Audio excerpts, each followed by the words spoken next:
Silverback Chronicles back, guys. Silverback. Shout out to Q. Shout out that girl Q. Hope you do your thing in Jersey. In Jersey. In Jersey. The armpit of the United States. Or Speaking of Jersey, Bruce Springsteen, the kid I hemmed up. Wow. Traffic stop. Oh, really? I caught him drinking and driving. It's like, you Bruce Springsteen, and you get caught now? All those years you've been rocking and rolling, drinking and driving, and you get caught now? Killing the stage. That's a sign, son. Don't drink and drive. No, I will figure somebody of his stature, hey, get a driver, bro. What's his nickname again? The boss. Yeah. If the boss gets locked up for DUI, you're going down. You're going down. Safe to say. I mean, no doubt, but I mean that officer or trooper, like you couldn't look out for the dude, like yo. You couldn't choose the least intrusive. The least intrusive. You couldn't de-escalate that. Tell him sign an autograph. You couldn't be like, yo, chill. Let me call somebody that can come pick you up. Right. You know what I'm saying? Right. Come on, bro. Yo, I see you wearing that fresh. Because it's snowing. It's snowing, so you know I gotta wear the snow white. That blanco.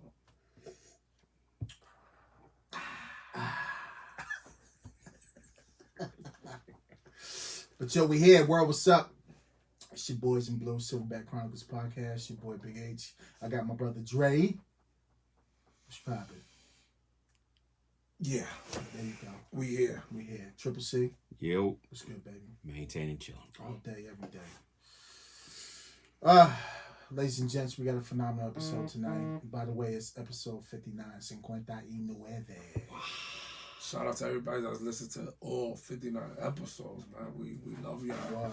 We appreciate y'all. We're there's a lot of stuff in the works, like stop boxes. You know what I'm saying? Yeah.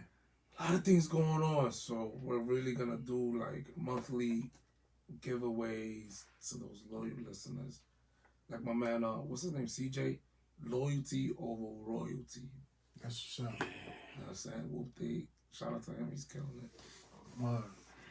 He signed a deal with GQ. Shit. Come see I'm me. not mad at that. And Frenchie signed him. Frenchie from the block, like from the BX. That's French Montana. Anyway. God bless him. Yeah. Keep getting it, King. Proud of you. Yeah, get that. Triple C, it's about that time. You already know. You already know. Stopbox USA. Tell him. That code, Silverback Podcast, all caps, Silverback Podcast. Get you 20% off, ladies and gentlemen. Please take full advantage of it. We're here. We ain't going nowhere. We appreciate Stopbox USA for being one of our sponsors. They looking out big time. But give a shout out to my brother Albino, First Choice Home Improvements. He's a monster at what he does. And yes. He's actually working on one of my good friends from college, doing his house right now, currently. Oh, that's where he's been. Oh, really? my house needs a touch up. I can't find the guy. Oh, okay. Okay, Albino. Okay. Take care of that. All right. Business married to the game. I'm not mad at you, but all right. Showing off. Okay. I'm not mad at you. But yeah, shout out to my brother Albino, our brother. First Choice Home Improvement. Yeah, absolutely. And everybody else out there, man. Shout out to the world. Who's everybody keep grinding. Dre, who will give a shout out to, Sean? Again, everybody, we here. You know what? I'm gonna give a shout out to my man, C Nick. My man C Nick got his own tequila. His own tequila. Yes. Wow. We're not talking about Kool-Aid or iced tea. Tequila. We're talking about tequila. Tequila. And it's clear too, so you won't act up. You know what I'm saying? Well, when you get a chance, let me get a bottle test. It's on the way. It's on the way. Perfect. Yeah, see Nick. It's on the way. I'm about to tell you his little Instagram jump off. Because you threw me off. I wasn't ready. I should have been ready. It's so good. I was just talking to this guy, man. God, Jesus. It's called Vive. Vive Tequila. Oh, here it is. All right. P. Nick the Third. Actually, this kid, yo, he's the first student to become the president of the business school. To what school? Clark Atlanta University. Wow. The kid's a beast. That's what's up. He's a beast. Yeah. My man P Nick the Third on Instagram. He has a tequila called Yave, YAVE tequila.com. It's heavy in New York City. Like High 97 promotes it. Yave. Yave. Nice. And he's gonna show us some love. No doubt. And in return, we'll get everybody start drinking that thing and everybody get nice and saucy. That's right. You know what I'm saying? All right, folks. It's good. It's time. I'm excited today. Me too. I'm stoked. I mean, I was already lit, but I'm excited because this kid's here. Absolutely. The kid is here. Listen, this episode 59. We got one of our brothers that we love dearly. And got time on the job. Shit, he got more time than us. And his knowledge, his expertise, his passion for what he does is fair, far, and in between none. He's a monster. I believe the department labeled him a rising star. Yeah, he's past rising. He is a star. Yeah. To be a young supervisor for homicide. Ooh. Not just we got our first homicide. our first homicide sergeant. Detective sergeant. Yes. Sorry. The man is amazing. His knowledge, his impact on what he does with people. Takes the job very seriously. With no further ado, Sergeant Mike Gauze.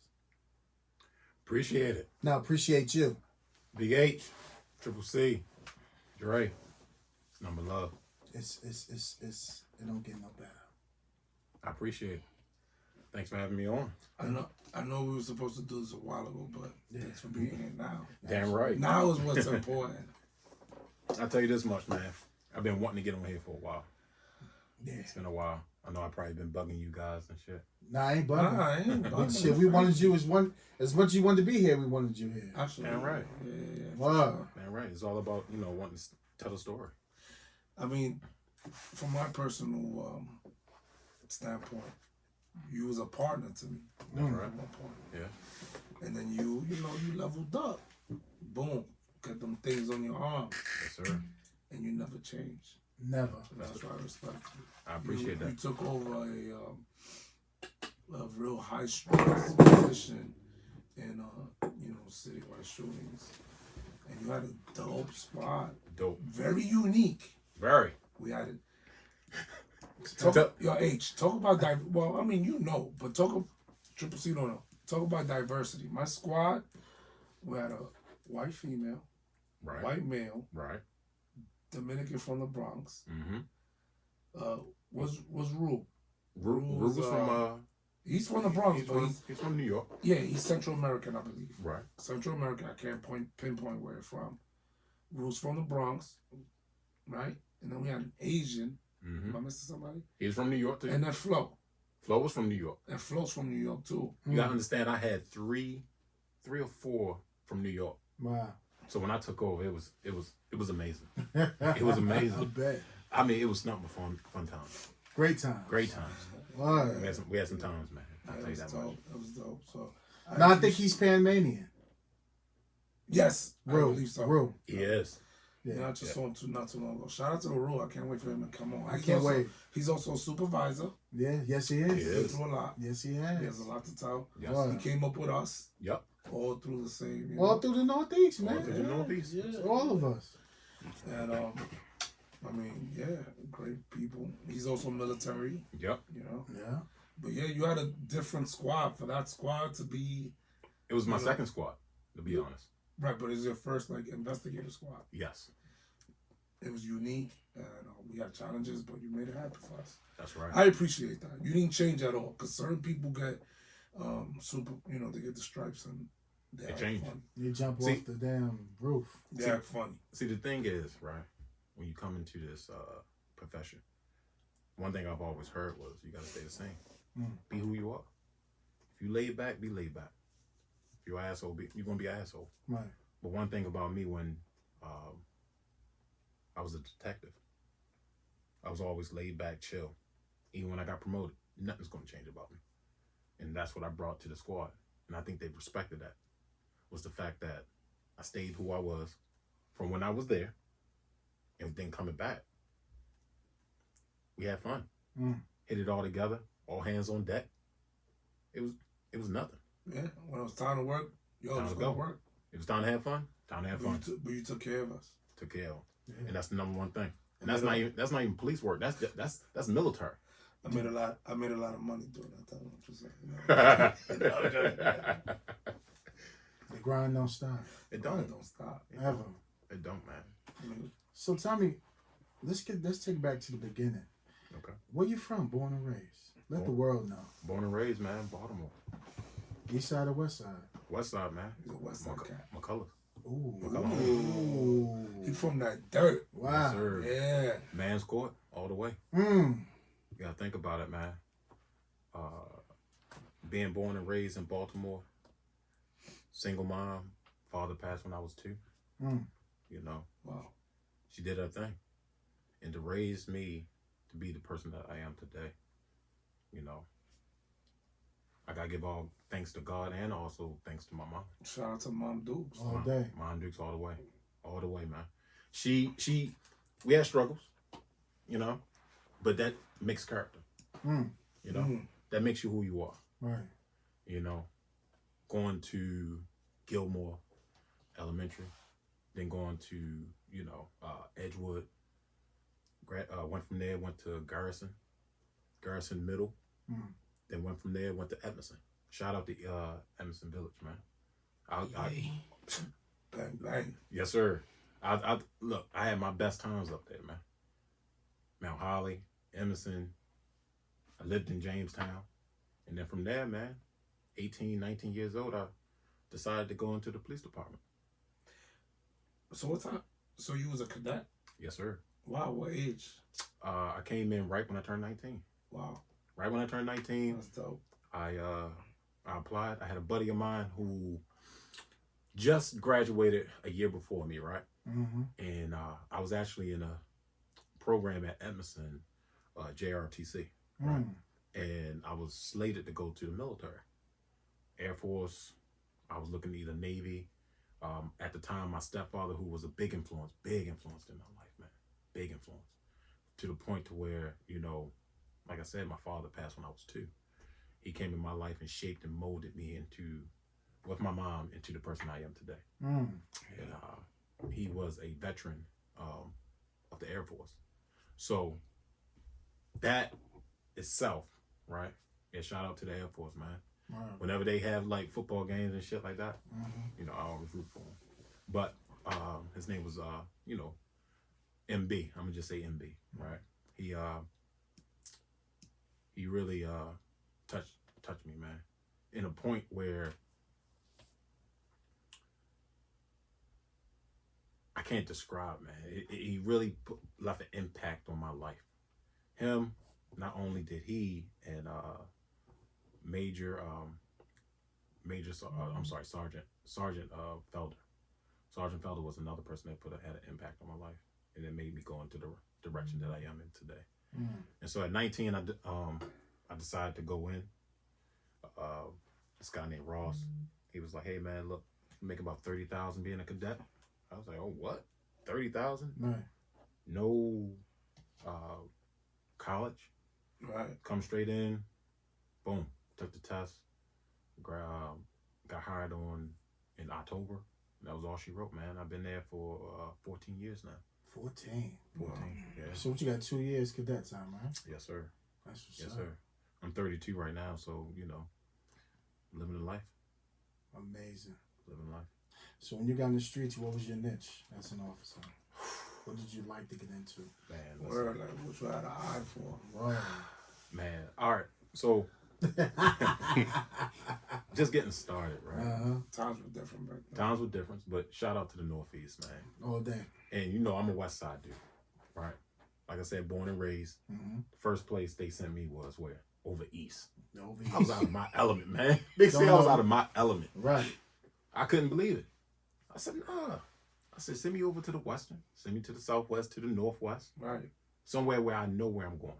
Right. Nah, they sent me over to Northeast. I said, where the fuck am I at? Right. To report writing capital. Report writing capital. Right. But you know what? I had a good squad. Shout out to YB. Shout out to JB. Shout out to TM. Shout out to my chef 095. All she wrote. But guess who comes along, right? These two. Right, Big C. I've been there for I want to say about a year, but during the time that year before I met Dre and I met Big H, I was inspiring to be a drug cop. Yeah.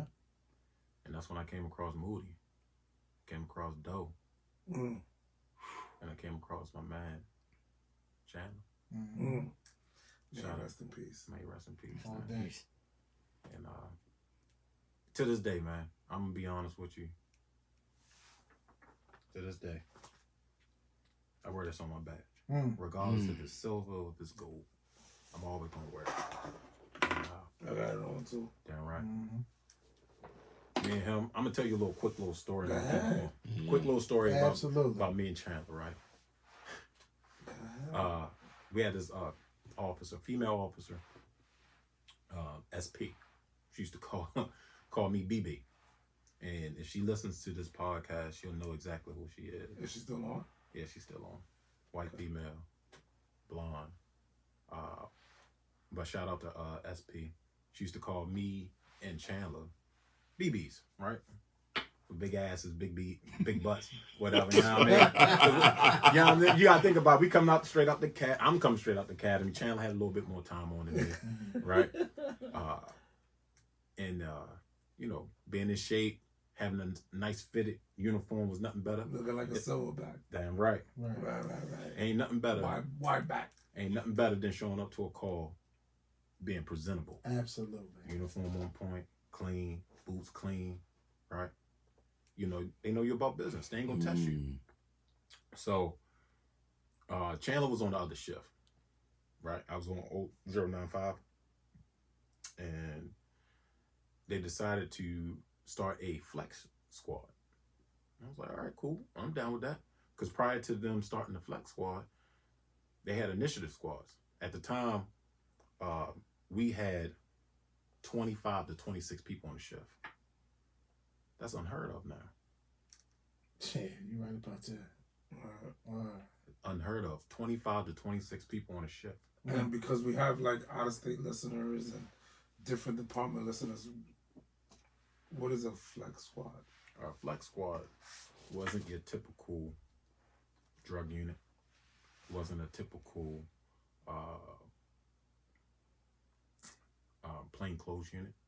It was a unit that was utilized by the district for any time of the day to tackle any complaint or any type of initiative that they needed done for that day.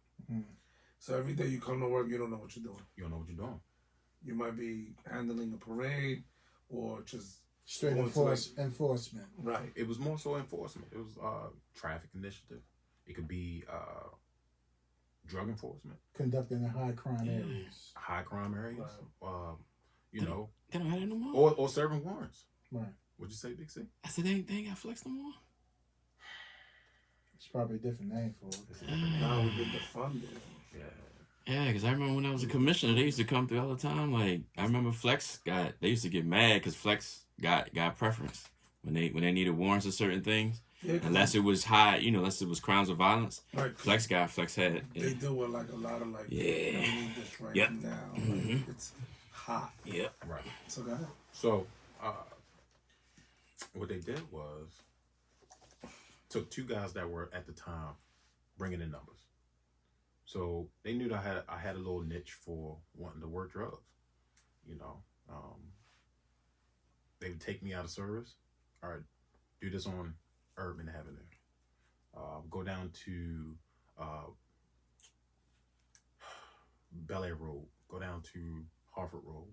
Go down to the 4x4.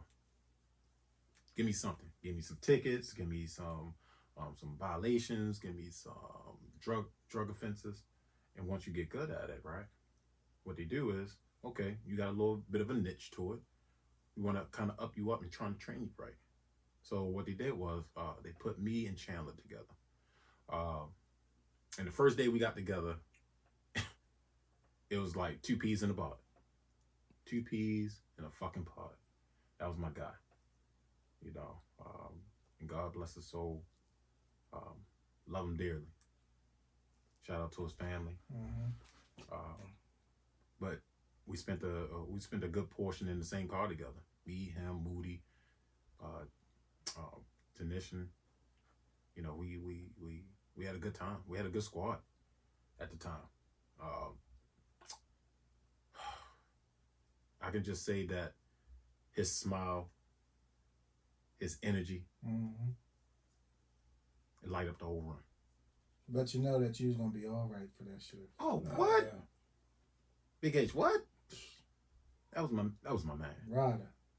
Like I said, he had more time on than me at the time, so he would definitely make sure I was right. Yeah, we definitely express our love for Chandler as much as we can on the episode on the podcast. Yeah, just because he was such a fucking phenomenal person. The influence. The influence. That's what I call it. And still to this day, I miss the guy. I miss him. Yeah. Still to this day, I think that he covers and watches all this. Absolutely. So everybody from Doe to Dre, Hort, me, Moody, Tanishan, even the supervisor. I mean, his presence was so effective. But after being with them for maybe a year or two, at the time, our deputy major at the time, before they had captains, they had deputy majors, was DS. You know, he was like, hey, I heard that you're supposed to be going down to the Southeast District, working the Monument Street Initiative. I was like, yeah, I put a 95 in leave. It was more so trying to broaden my horizons, you know. I had a buddy that was working in the Monument Street Initiative, and like I said, I've never been to the East Side before, so if you think about it, for the outside listeners right now, Northeast was the top of the city, Northeast, and then Monument Street is literally the dividing of the south portion and the eastern portion of the 2 districts. You get a different feel for each district. Mm-hmm. So I end up getting down there and I meet the best supervisor of my life. Yeah, like you was entrenched, like, yeah. Best supervisor of my life. Shout out to him, AM. He's a dope guy. Dope. That guy's a wizard on the streets. He knows his shit. Where is he? Where is he now? He should be in the Eastern. No, where is he now? Eastern District. Okay. He's in the Eastern District right now. And kid's a beast. Just on patrol? No, he's in the DAT. Oh, okay. And that's my man. Yeah, he's a beast. Real good guy. Real great guy, man. He was one of the first people I told when about my firstborn. Nice with the hands too. What? The boy's a fighter. He did MMA and all that. MMA. He like I said, he had a big influence on my life. I told him about my firstborn. I told him, you know, he pretty much taught me about search warrants, what to look for, in drugs. God was so good, I stayed with him for 6 years.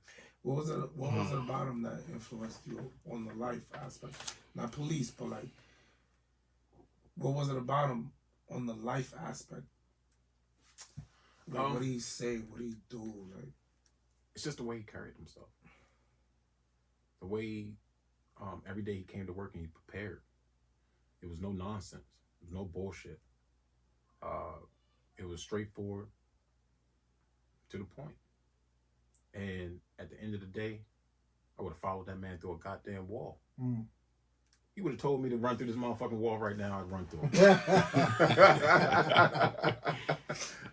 For real. Didn't matter. It didn't matter. Right. It didn't matter. And he did it the right way. The right way. And the squad that we had together, man, it was amazing. We did it the right way, the way that it's supposed to be. And he took care of us. He took care of And everybody. he took care of you. And that's why I say the way that I am today as a supervisor, it's because of him. I'll give all gratitude to him, man. You was being groomed way before you was gonna be a supervisor. I believe so. I believe it, man.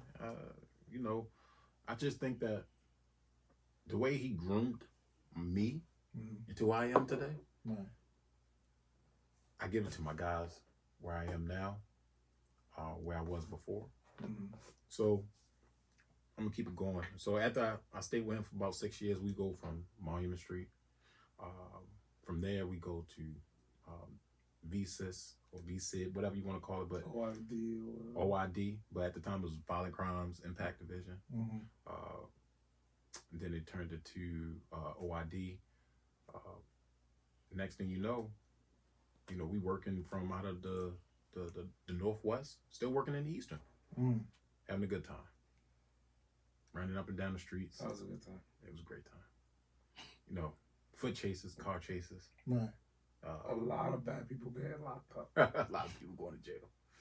Bad people. Bad people. The ones that deserve to go. Absolutely. That need to go. That needs to go. That's the reason why, crime was low at the time. Yeah. Crime was low. Yeah. So, from there. Baltimore City had low numbers back then. Back then, yes, sir. We talk about under 200, just a little bit over 200 for the homicide rate. From there, I decided 2015 hit. And I was done. Really? I checked out. Well, after the riots? Yes, sir. I checked out. Couldn't do it. What were you doing the riots? I know you was there, but where? So when it popped off, we were up at Mondawmin. You guys were Mobile Field Force? Mobile Field Force. And we had training on riot control.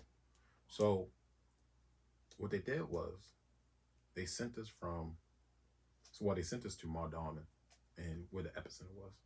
Once that kind of cleared up, they sent us from there.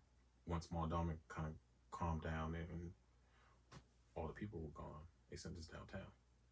And what I experienced that day shifted and changed it. Not changed it, but changed me fully. It really... What did it?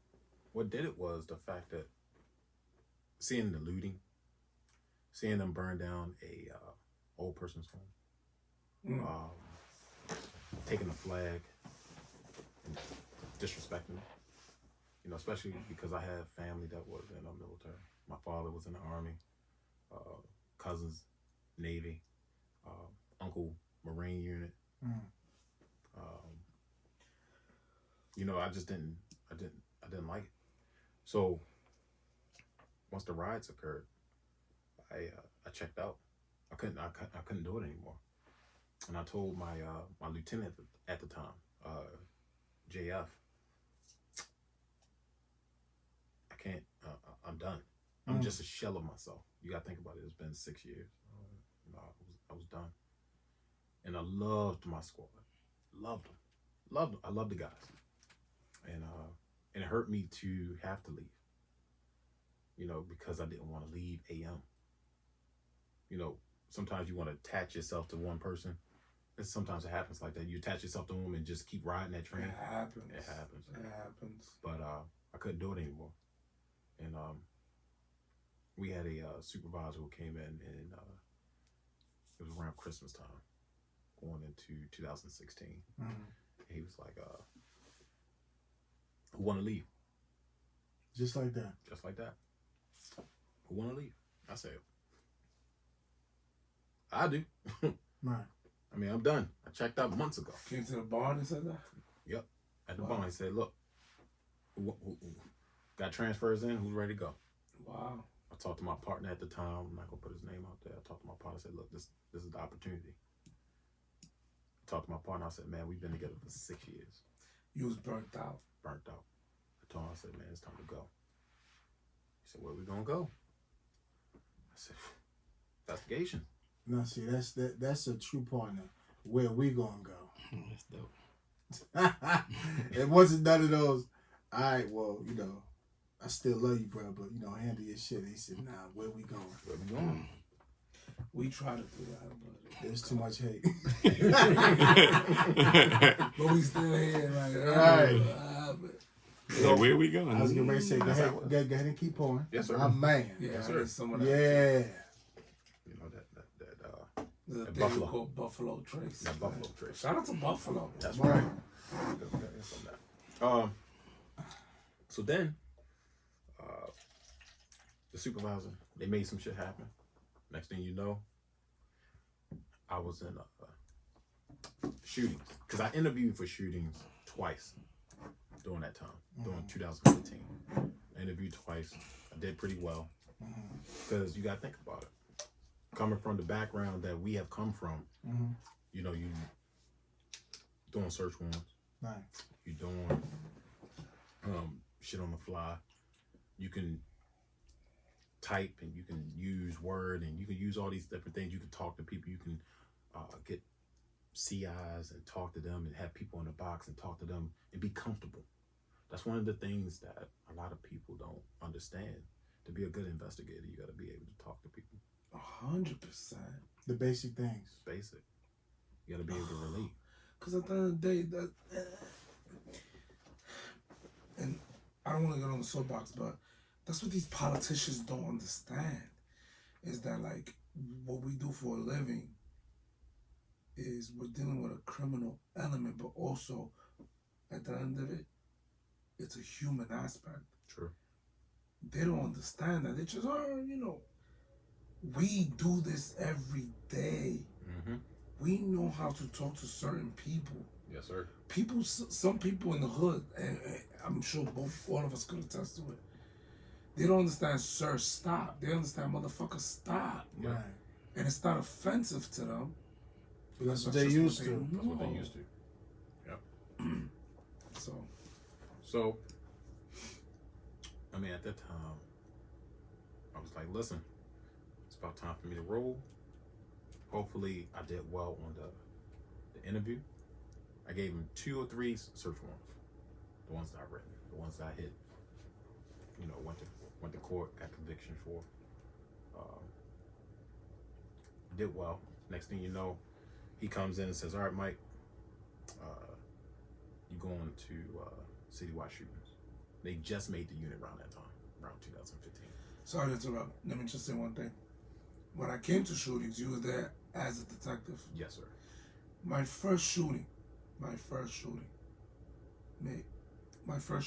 was the Central District. I remember. My sergeant left me. Now, I'm not going to say his name because he's a legit scumbag. You know what I'm talking about. Mm-hmm. But the reason why I bring this up is that you stood with me. And the only reason why I closed this case, H, is because it ran around the clock. Like, it was so... The people were so willing to tell me what happened. You couldn't go home and then, because people, when something happens, if I leave for 8 hours and then I come back, you may not want to talk to me. So now I'm here. I stood there. My sergeant left me. I didn't know my squad. My sergeant left me. I'm a brand new shootings detective. I came to him. And he was there with me along with Brother Deese, Yes, sir. who we're going to have on. Mm-hmm. But Deese, Deese, big bro, sends little bro to come be with little bro. Right. So now we out there. He did everything with me, and I was able to close a shooting with him. My first shooting, I closed it with him. Fire. My It God. was crazy. Fire. It was. I will never forget it because it was such a, for you it may be like, you already had like 2-3 months there in shootings as a detective. Yes. But for me, it's like, oh my God, this is a big deal. Bro. But for that to be your first For shooting, my first shooting, and your supervisor he leaves. leaves. He's like, yo, I gotta go get some sleep. Let me know what you got. I'm talking to him every time. I'm like, this is what he said. He's like, all right, so then tell him this. And I'm like, all right, I'll call you back. Yo, so sir, so then, and I'm like, yo, he said this. And I'm running back. All right, my my guy, you know, he's coaching me Right. onto what to ask. You know, questions. It's like, you know, because we came from drugs. We didn't come from like the investigative background. Did you fart or was that a burp? That was a burp. Yeah, that's what I was gonna ask. I would never, With y'all being experienced right now, explain what that means. I'm a gentleman. Explain what that means for the listeners. It's always been like this, right? It's always been like this with them too. Yeah. Always. Yo, meeting him for the first time, like literally it's going on year 2. Like, I can see it, like automatically, yo. It's like, you know what I mean? Like, you know what I mean? It's like two dudes that was hooping. You knew the point guard and you know what I mean? You know the point guard and the center. They know each other. That's dope. No, he ain't just fucking fuck. Yeah.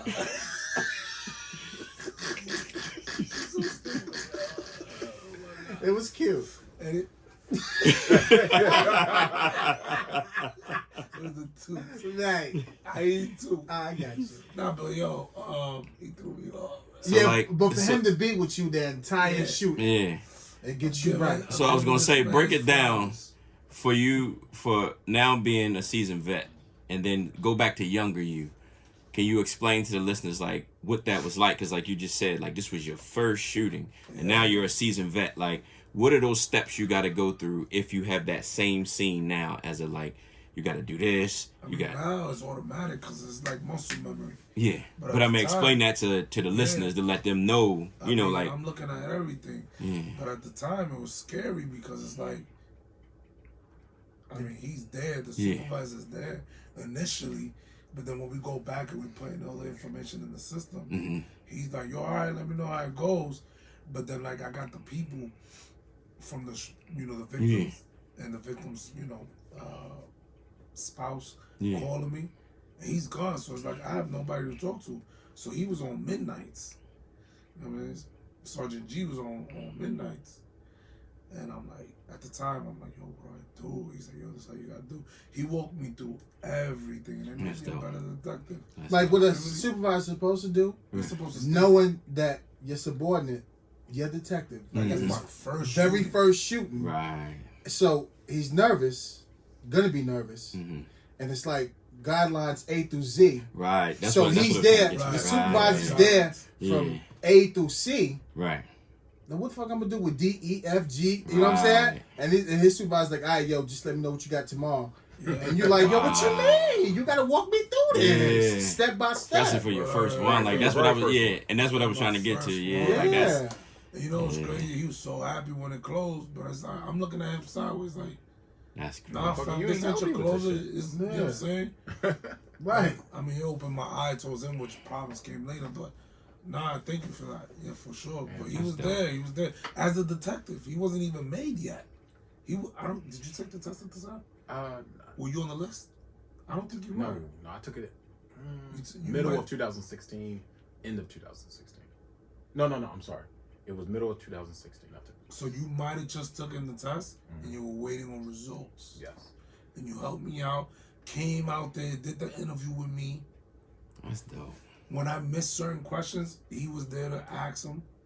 And it closed the case. And I will never forget that.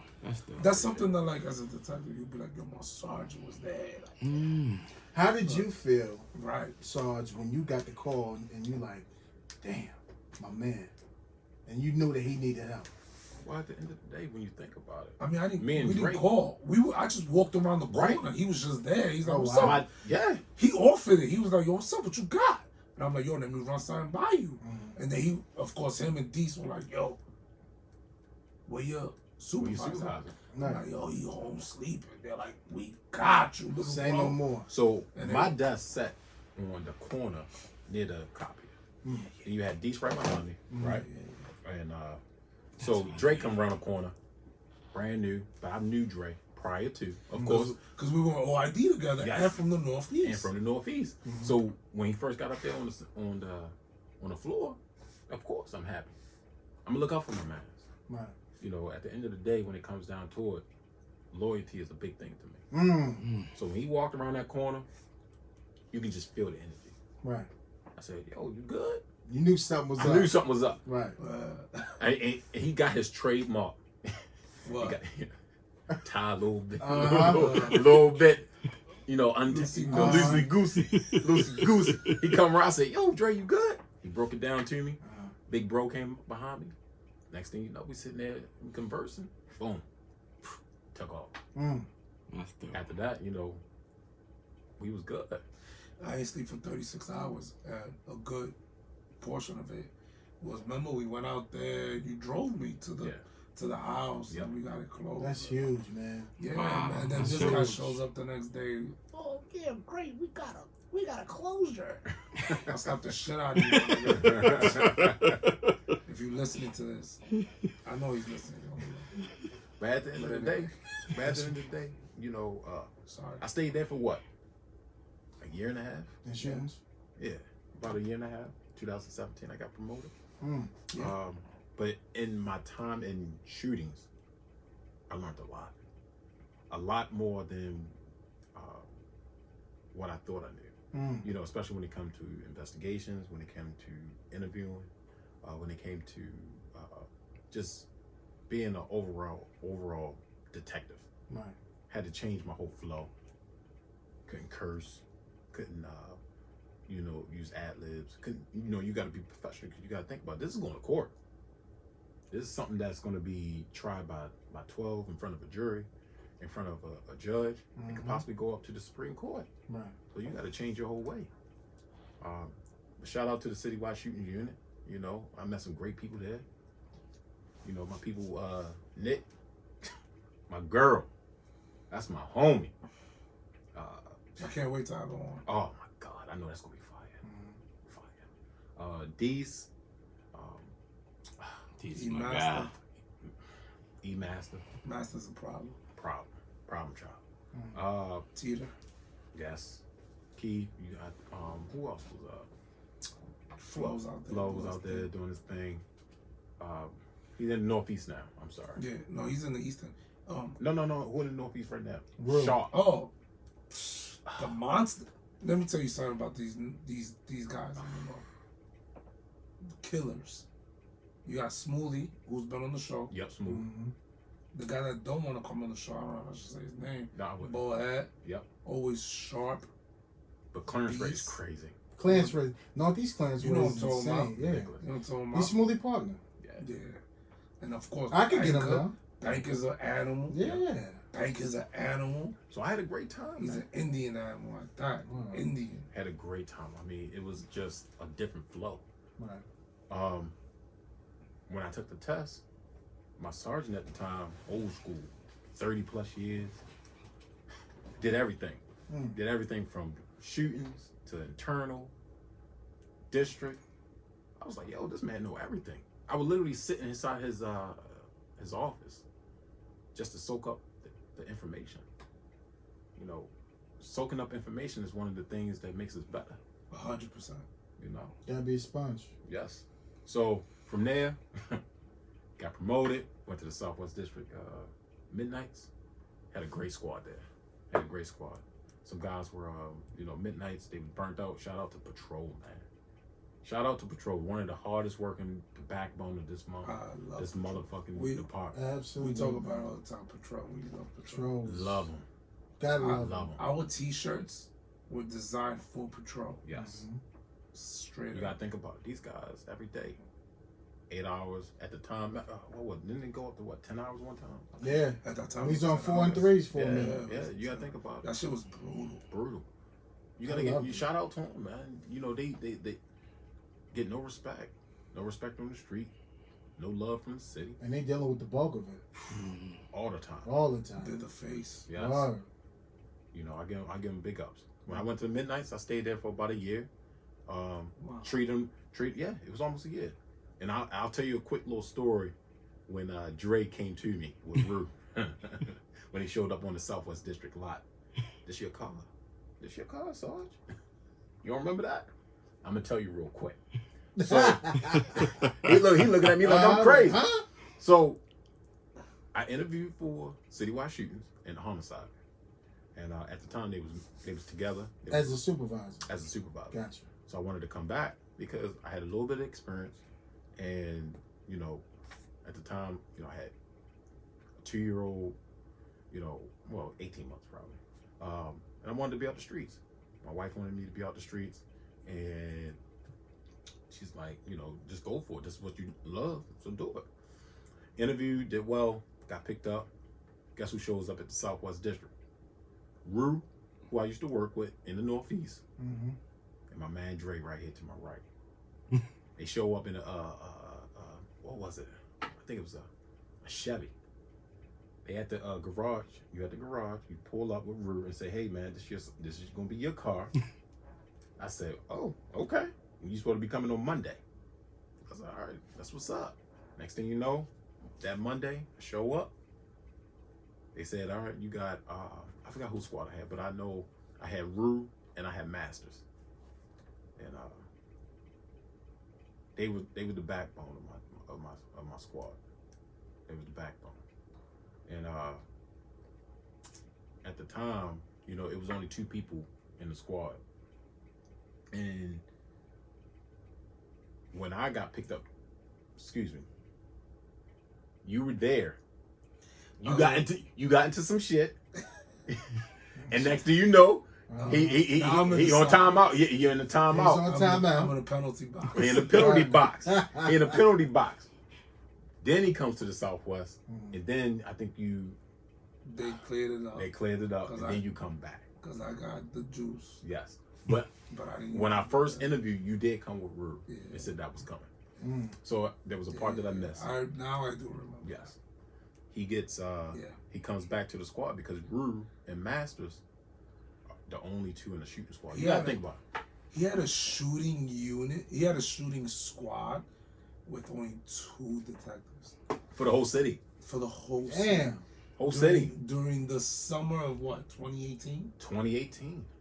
That wasn't no, it might have been 2017. Yes, you're right. 2017. 2017. That was busy for them. Like, I remember talking to Masters, and she's a dope ass detective. Yeah. She was like, "Yo, I thought about quitting." Yeah. Like, it was that bad. Enough was like enough. Every shooting was two detectives. You gotta think about it. Put them on. Shooting investigations is tough in Baltimore. It's one of the toughest investigations you could ever come across. Because guys in the city believe that getting shot is a badge of honor. They believe that I get shot and I survive gives me clout. Mm-hmm. That's a tab, like right. That's a strike. That's a strike. That's a medal. So why would I, speak to you in reference to it? I had a partner at the time. His name was MP, and we show up to the hospital.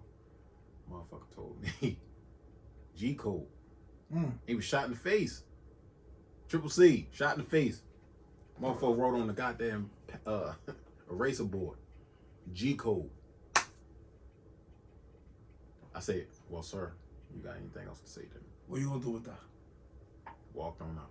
What you gonna do with that? G code. G code. Yo, gotta call that man G code. That's the G code. That's the craziest thing about like any shooting detective that shootings across the country. No one's gonna talk because they want to hand. It's a sense of pride. Like they want to go back out there and get their own. Yep. It's different from homicide, right? I mean, you could touch on that. We'll touch on that. Homicide is like the guilt of the death. I'll tell you this much: homicide is. You know what? It's easier. What's the difference between homicide and shootings? Great question. Because he was a sergeant in shootings. Both. Oh, word. So the difference between shootings and homicides is the fact that you have a living victim who's your best witness in shootings. That's your best witness. You put him on the stand, your case is done. Your case is done. So, solid. Gone. I saw him do this and do that and do X, Y, Z. Ba, ba, ba, ba, ba. For homicides, you gotta think about it. They can't talk, and guess who speaks for them? You do. The detective. The unit. We speak for the dead. Speak for the family. Based on science, right? Based on hard facts. Oh, hard facts. Okay, excuse me. On leads. How does it feel being the youngest detective sergeant on The homicide unit in Baltimore City. One of the country's most famous units. Like there's books written on the Baltimore City homicide unit. Shows. And not for nothing. On homicide. It's an honor. I'll tell you this much. I'll give it to the major. I give it to the major that brought me down. He saw something in me that I didn't see in myself, and he saw that I would be able to come down and lead a group of men and lead an investigation to the very end, from start to finish. And I'm honored by that, because not too many supervisors can look beyond your age, your experience, and see that you're going to be well in this line of work. And I'm not going to say it's not difficult. It is. But I love my guys. I have 7 of them. And I have the oldest squad on the floor. The oldest squad. You know, I have my oldest guy has 30 years on. Damn. 30. And my youngest has 14, just as much as I have on. Wow. Now take this in perspective, right? You have 8 sergeants in Baltimore City that has this per capita, the second most homicide rate in the country.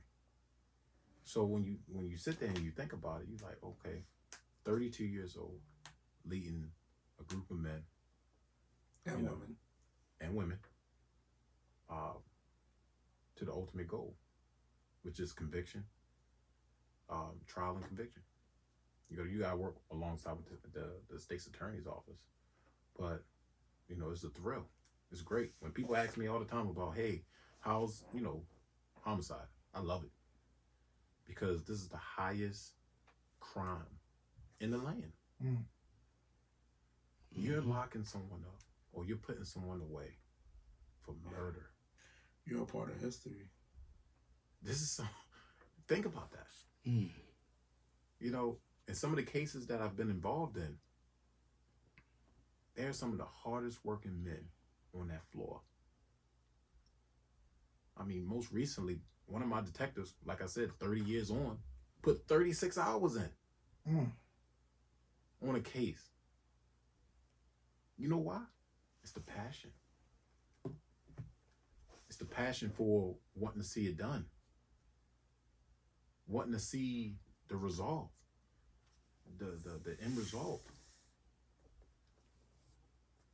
Following the leads. Following the facts.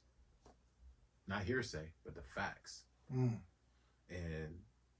working alongside with the ASA's office. It works. So, can you speak to any cases, of course what is like a very famous type of case that you've closed out, or anything that because like you said, as soon as you said Baltimore Homicide, like you said, that it is like, like that's the elite, like if you got the Chicago PD and everything else, like Baltimore Homicide, like right there. Yeah, absolutely. Like you said, got his own show, they should actually bring that show back. Okay. But if there were producers saying, give me an idea of like a so and so forth, like, hey, let me give you this case because this was like a high profile, or like, was it something where it was like like one of these crazy cases that you see like on TV with these people and these, because Baltimore has its fair share of homicides, but which one is like a most unique one that was sort of like Hannibal Lecter type of thing? Something that you've never, that you would, us being from Baltimore, them being from New York, we'd be like, we don't see this kind of stuff, bro. We see regular. Right. Or anything that sticks out to you, any case in particular, that when you think about homicide and what you do, that's like, wow. Most recently, we had a case. I can't get really too deep into it, but I'm not going to even talk about it. I'm not even going to touch on it.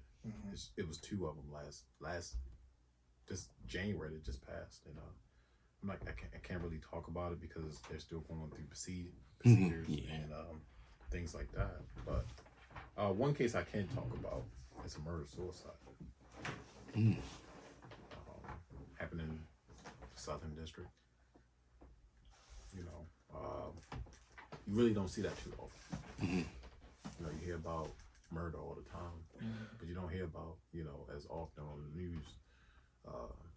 Female get killed, guy killed himself. You got SWAT there, you got the command staff there, you know, waiting to make entry. You go in there and you find both of them, you know, laid out. In the beginning, for me, you know, once you start to see it, it's like, whoa.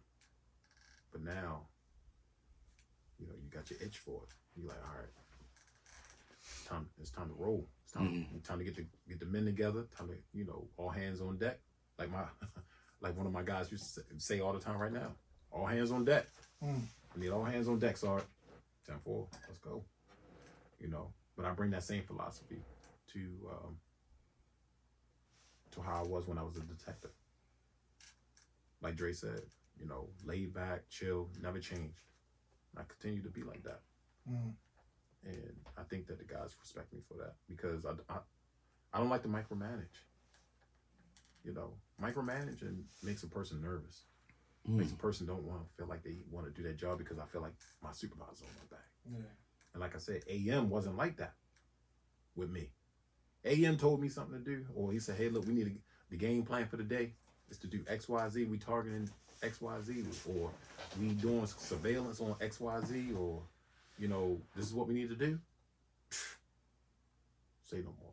I mean, I think Rick Ross said it, right? Like, if you treat your soldiers right, they go to war for you. Damn right.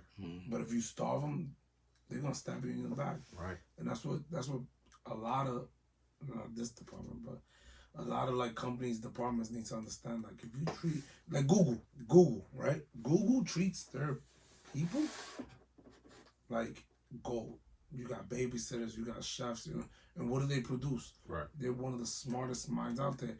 If we could adapt that into police work and treat these departments and treat these people with the utmost respect, give them the best working conditions, right, you will get the best quality police work, which will reduce the liability, which will reduce, you know, everything that's going on right now, because everybody's happy. Well, Dre, go back to what you said. Well, Dre, just to kind of piggyback off of what you just said, when it comes down to the department, the city, the crime, there's a plan and action that you can do. It has to be all hands on deck, like my man said. All hands on deck, right? That's from the state's attorney's office. That's from the city council. That's from the mayor's office. That's from the police department, right? And also the citizens of Baltimore. All hands on deck. What I mean by that, everybody was on the same accord. Everybody has the same mindset, right? And everybody has the same goal at the end of the day. But when everybody is butting heads, you ain't gonna accomplish nothing. Right. So what you need to do is, look, you need to have a round table. We need to get this out. Look, what are we gonna do to make this better? Right? The department don't trust who. The city don't trust who. The mayor's office don't trust this person. The state's attorneys don't trust this person. The city council don't trust the state's attorney. It's everybody at war with each other. So who really is benefiting from that? No one. Nobody. No one. So when it comes down to homicides, man, and I think it's been 6 years, 5 years straight, over 300. We losing a lot of people. Yeah, man. I looked at the numbers the other day, man. We had like 500,000. Damn. A little bit over 500,000. What, the city consensus? Yes. The last time the city was over 1 million, like early 90s. When I came down, when we moved down, it was like 1 million people, residents. It's crazy. Where? In when, 2000? Residents. Like, in the consensus was like the city was like 1 million people. Like, It was residents, probably 900. Yeah, it was probably 8 or residents. 9. I was going to say, because it hadn't been over 1 million for a minute. It haven't been over a minute. Once the crime jumped past the twos It and might started have been getting like up. 9,000 Yeah. maybe. this was back then in 2011, Yeah. 2010. Yeah. That was the last. Yeah, those were the last years for close to those numbers, and they started dipping that. Right. So seeing dead bodies every day, does any of that affect you? That's a good question, H. Because it's different from patrol. Yeah, It's different from, even being a shooting detective. 100%. You see people get shot. I never thought of that. But That's your job. actually seeing dead bodies every day. Yeah, because all my victims are alive. Right. Right. So, like, how was it for you? Well, for me, in the beginning, like I said, it did affect me at some point. Like you said, in patrol, you saw it once in a while. Mm-hmm. Shooting, you hardly saw it. But if you did get a dead body, guess who you call him? Homicide. Hey, homicide, look, this person expired. It's on you, bro. It's on you now. I need you to take up the case. Cool. Now, me being a case supervisor of a group of men, strong men, guys that are a personality type guys. And women. And women. I was speaking about my squad. I'm sorry. No. My squad, I got a lot of diversity in my squad also. That's one white, one Asian, the rest of them are African Americans. Killing them. Getting it. But how it affect me is the fact that I'm numb to it now. Mm-hmm. Wow. I'm numb to it now. Like in the beginning, you felt the way, especially when you do a notify.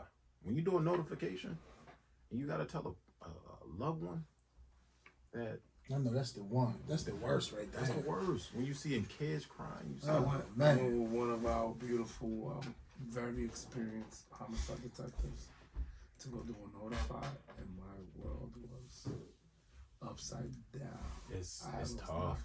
I was not expecting that. It's tough. You gotta prepare. She drives a black Corvette. Oh, I love She's her. phenomenal. Shout out to her. Shout out to She's a dope. F. She's phenomenal. Shout out to her because you know why? Strong A type personality. Black woman. Strong. Love her. Come to find out, we might be related. Wow. At some point. We can talk about that on another tip. So like, what's the mindset? Like, H and I, we talk about all the time. Like, we used to listen to Rick Ross on our way to, when we were doing it with the rides. Right. Like, what's your mindset when you gotta go to work? Like, what do you listen to? Like, how do you get into that vibe? Like, what do you do? Well, the day of coming to work, Triple C, Big H, Dre, my man put me on. He put me on with the house music. So coming to work, guess what I'm listening to? Some black coffee. Black coffee. Oh, you said you're mad at me? Yeah. I didn't know that. My man put me on with black I'm coffee. like, who? What man? Yeah, black. Shout out to Black Coffee. Wow. Put me on with black coffee, right? So I'm coming to work. I gotta be hyped coming to work. I'm high energy. Even when I was in shootings, I'm high energy. Yeah. Man. I hit the floor. I make sure I talk to everybody. Dap them up. Hey, how you doing? Lieutenants, captain, major, detectives. I give you energy. Get to my office. I sit down. Put some music on. Sitting there. I go over my daily stuff, which is notifications or any kind of what happened prior to the last time I was there. Mm-hmm. And then if we get that call, gotta go. Turn the gears up. Ain't no music. It's time to go. And it's a mindset. It's a switch. All right. Especially if I know which detective that I have, right?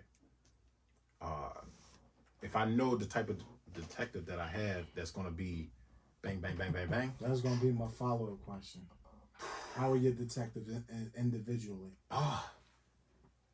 So it's like a well-oiled machine when I was in shootings. Mm-hmm. Shootings was a Beamer, a Benz, those guys, they get your maintenance done, it rides by itself. God. Man, you get up to Homicide, it drives by itself. It's like a Tesla. It's like a Tesla. You getting that bad boy, shoot it up, boop, Gone. For real? sit back. You know what? Is that crazy? No guys got it. Mm. You know, like I said, I got experienced guys. And you got to have a strong, thick skin to be in homicide. Because one, why? You see dead bodies every day. You talk to next to kins every day, right? And you joking and having fun. Next thing you know, like I said, is a switch. You go on the scene and you dealing with the A-type personalities of Baltimore City. You get on the scene.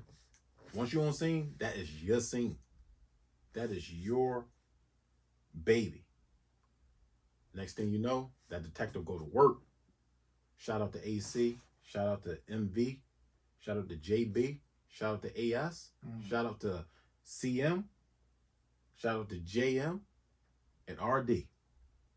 Them guys, they roll, man. You gotta think about it. I got a guy in my squad that got an E. Edward. Old school. Old school. Damn. Old school. Been He around. talk. I Been listen. around since the I mean, I listen to 80s. him because you know he's been around the ringer. You know, so at the end of the day, you know, And those when guys, he means by E. Edward, that's his sequence number. yes sir, So he got time Right. on. got time. Right. Got And time. anybody with an E, you might want to sit back and relax and pay attention. Yeah, because we're J sequences. I'm not a J. I'm an I. I'm an I. Oh, I'm sorry. Get it right. Get it right. Get it right. A, B, C, D, I'm E, not a F, J. G. Yeah, Yeah, you think about it. you got time on. Got time And on. much Yeah. respect to him. But You know what I'm saying? at the end of the day, you know what? These guys, they work their ass off. You know, I can't say too much, man. Nah, that's dope. So how do you feel? You feel you want to stay with Homicide?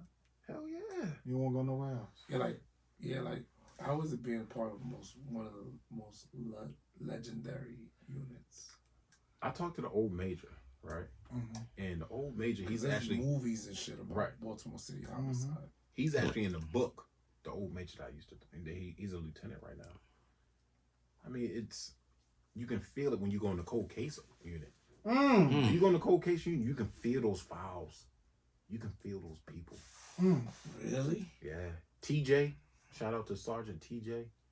Man, he told me, you go through those files, you read up on it, just pull it out. They used to be this thick. They still this thick, especially when you got a good case. But they used to do everything different back in the day, back in the 80s and 90s.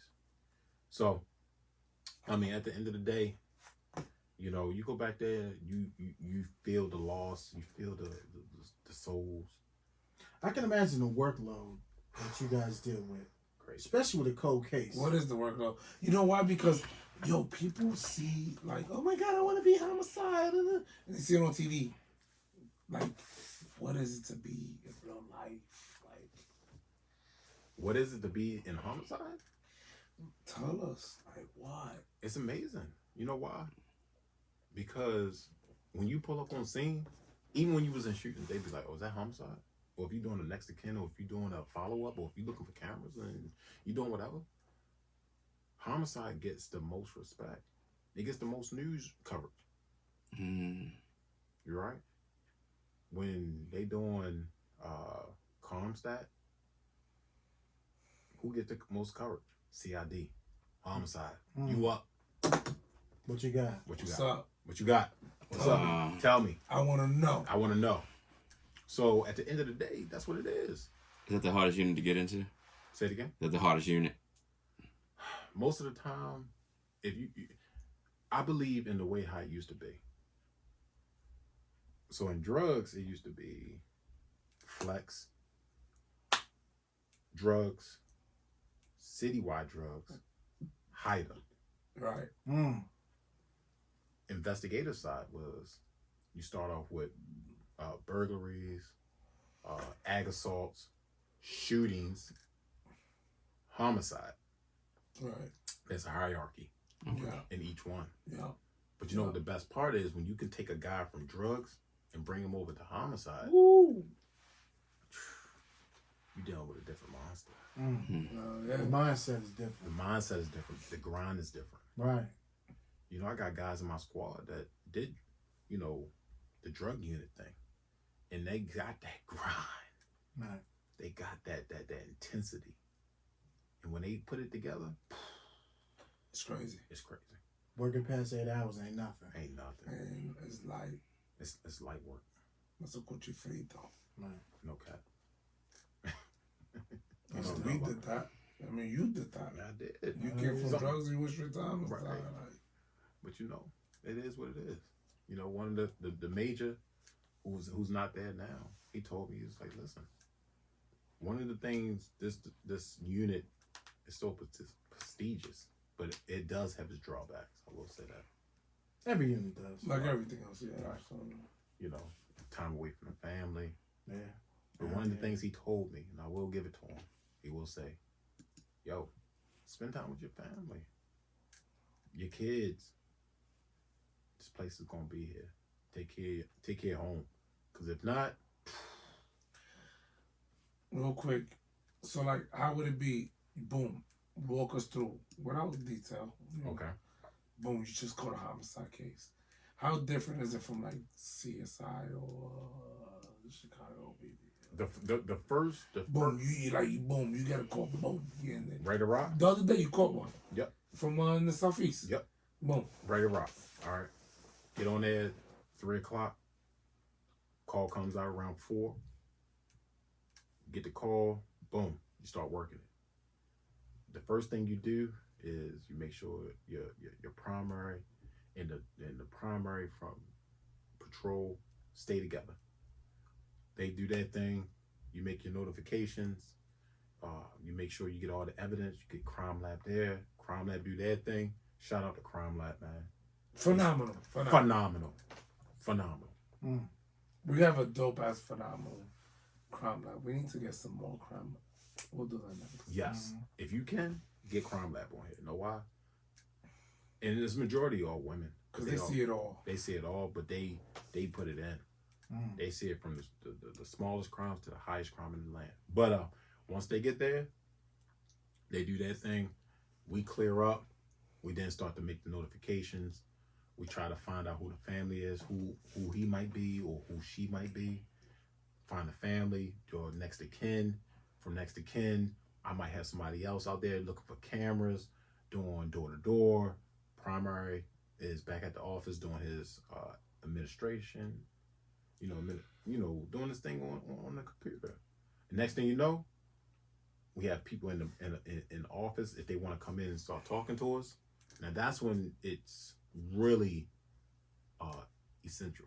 Is the fact that talking to them, having them in the box, getting what occurred, times, dates, who they seen with, who they saw him with, saw her with last. Boom. Next day, daytime canvas, looking for additional evidence, because sometimes you might just miss it on the first day. In that second day, you might pick up, oh, we missed this casing, or there was a camera right here. All right, I need my cybercrime out here. Cybercrime is cool. My bad, man. I rubbed my hand up against the thing, man. No, I was crazy like that.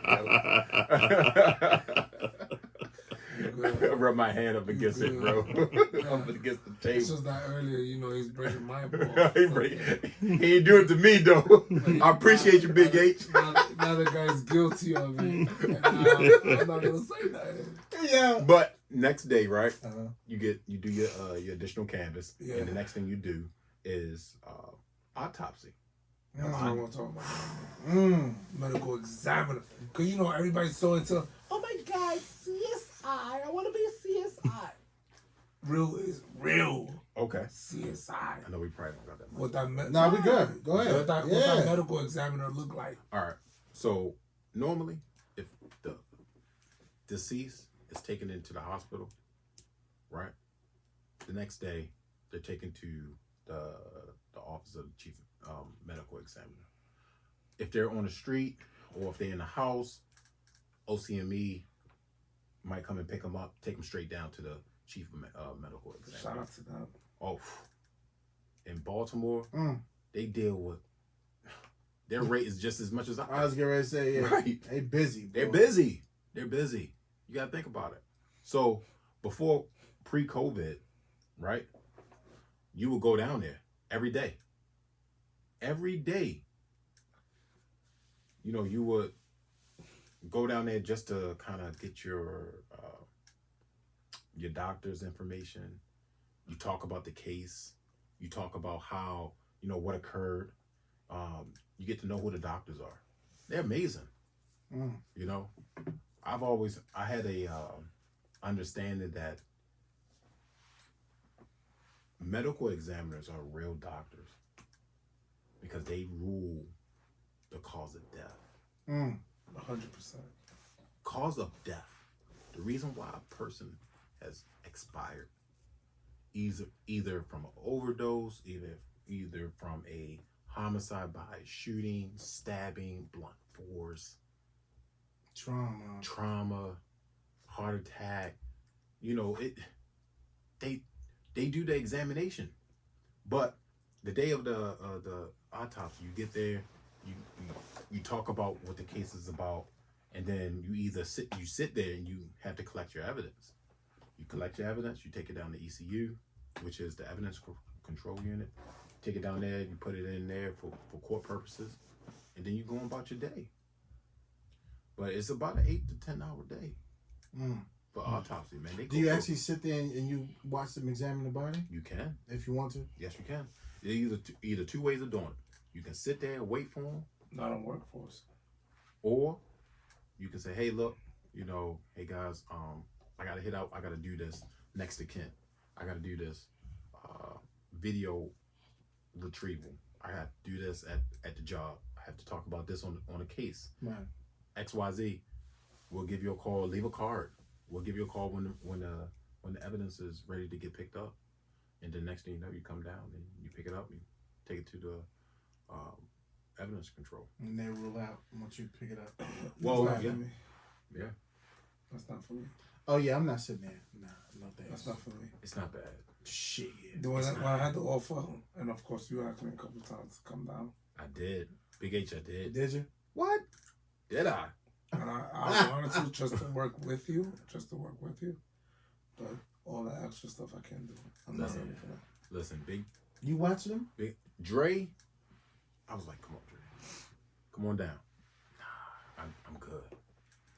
The family, I like where I'm at. I'm good. You want to do homicide, bro? I get too much homicides on my WhatsApp. That's enough for me. Good with the videos. The prestige of it, you don't want to walk around like it's homicide. I'm happy seeing my brother, you know, just he's doing this. That is the quarterback position though for Baltimore City that you said that. When you was like Baltimore Homicide, I was like, nah, that's where it's at. yeah, I know, like it does, because even I was looking like, yeah. And the kids' suit That's the game quarterback. is crazy. It's crazy up there. Shout out to the homicide unit, man. Yes, y'all do, y'all. Shout out to them. You know good why? suits up there. They got some suits. They got some leathers up there, man. Them feet crazy, man. Shout out to that guy that called Caesar. It's my brother. That boy do It's some my damage man on him. Caesar. I remember some of the old school ones that was, you know, like I said, when I was growing up in the suit game, like Yeah, we might have to. I'm gonna have to call Unc and be like, yo, show me some pictures, and then like do y'all have somewhere where it's like, yo, where y'all can kind of go through a book or something like, yo, even in the 70s, because you know they was killing the game. You go to the homicide floor, there's pictures of commanders. Right. You know. But I would see like some of the I would see some of the detectives because they used to have them. That would be dope. Yeah, to see like the old, you know what I mean? sharp, Yeah, you're like, man, you know what I mean? Sharp, man. They got to pick them over here. Like, you never know they were sharp. That's the. There's a lot of, I ain't gonna lie, like, I talked to my cousins up in New York, and, you know, shout out to NYPD, but when it comes to, and I'm not just saying this because I'm here, Right. but I'm only saying this because I see the two. I'm privileged enough to see how they investigate and how we investigate. And I put Baltimore City units I will against Anybody. Yeah. We with it. We with it every day. I'm not saying that because we here. I'm saying it because we do it so much. And the one thing about our unit, one thing about CID in itself, they can run circles around any department. Yeah. Any department. Facts. Those guys, they handle the workload. Yeah, the workload different, the mindset different. Right. I mean, everything on how to get to the bad guy. Mm-hmm. Everything is totally different because they do it so much. They do it so much. The skill set is so different. And talking to the state's attorneys, man, shout out to them also. You know why? Shout out to them because... Yeah, for real. I mean, we need them. They are partners. They are partners. Yeah. They make things, They make it work. Smooth. I mean, they make it smooth. But the thing, at the end of the day, you need... It's like peanut butter and jelly, man. It goes together. Yeah. Can't have one Hand without the other. Right. The next day after a murder, guess what? Guess who called him? Your line attorney. Right. What you got? All right. Brainstorming on what we got. What we doing? How we gonna work this? Right. I like this idea. Teamwork. Back in the day, how it was is you get a homicide, the the state's attorney's office come down to the homicide floor, pick up whatever they need to pick up, see who got the latest murder, get a line attorney. You would see attorneys on the floor. This is, before COVID. Mm-hmm. You would see them on the floor, talking and brainstorming and getting shit done. Mm. That's how it's supposed to be. Yeah. We are a tandem. We are together. Because you know what? What's going to happen? When it's time to go to court, you need to be on one accord. Everybody squared away. Everybody squared away. On their parts. Yes. Time to testify. Time to do our thing. Fire. So. Yo, what a phenomenal episode. You broke it down, son. I appreciate y'all, man. Triple C, turn that up a little bit for your boy. There might be some producer calling you soon. Right. We want to know how hard it is to be a homicide sergeant. Man, I appreciate y'all, man. Thank you for having me on, man. Thank you for coming on. So dope to have you on. Ladies and gentlemen, it's episode 59. I'd like to thank my brother Gauze coming in. Yes, sir. Giving the world a little bit on being a homicide sergeant detective. And just letting the world know what it is to work in that prestigious unit, supervising his people. Yeah. Shout out 2100. 2100 all day. Amazing. Those people down there, they're very, very, very brilliant. Absolutely. Shout out to them. But we appreciate you guys, man. Keep tuning in. Listen, this podcast it's not stopping. Every week we're gonna have somebody different. Every week we're gonna have fun. Every week we're gonna talk real talk. And that's what it's for. Let's bridge this gap. Give you a better understanding of what police work really is from the real ones. And we appreciate you. From the people that do it every day. Every day. Every day. In the best city in the country. But my man Gauze does it in a nice, beautiful suit. Yes, sir. Right, plush. Joseph Abu. The, Shout out to the All kid's day. suit game is crazy. Right. Wing tips. Slim cut. Slim cut. Yeah. Slim cut. Slim cut, cock Slim print. fit. You know what I'm saying? You know what I'm saying? Double knot Windsor. All day. All day. Bow tie game. Shout out to bow tie. Used to come through with the bow tie. Yeah. And that's what it's about. You gotta look the part and know what you're talking about. You can pull off a bow tie. I think you can pull it off. Nah, I got bow ties. Yeah, you can do. I'm on it. I don't know why. I love bow ties. Yo, put me on, son. I got you. It took me a minute to learn how to do it. That's how it's supposed to go. That's Just the like ball, that. yes. Yeah. Fire. I'm sorry, people. You can't be a part of that. Right. Next time. Yeah, just let us know. We'll let you come through. All right. But y'all be safe. Enjoy your weekend. We love y'all, and we'll see you next week. Any shout outs? Any shout outs, sir? Shout out to my family, man. Shout All out to day. the Lord. The Savior. Jesus Christ. Jesus all day. Christ all day. All day. Shout out to my girl, man. Shout out to my kids. Shout out to her. Shout out to the Man, boys. the boys. 9, 5, and 2. That's what it's about. Yeah, man. Bang, bang, bang. Bang, bang, bang. But I'm done. Let me give a shout out to my little buddy Quita.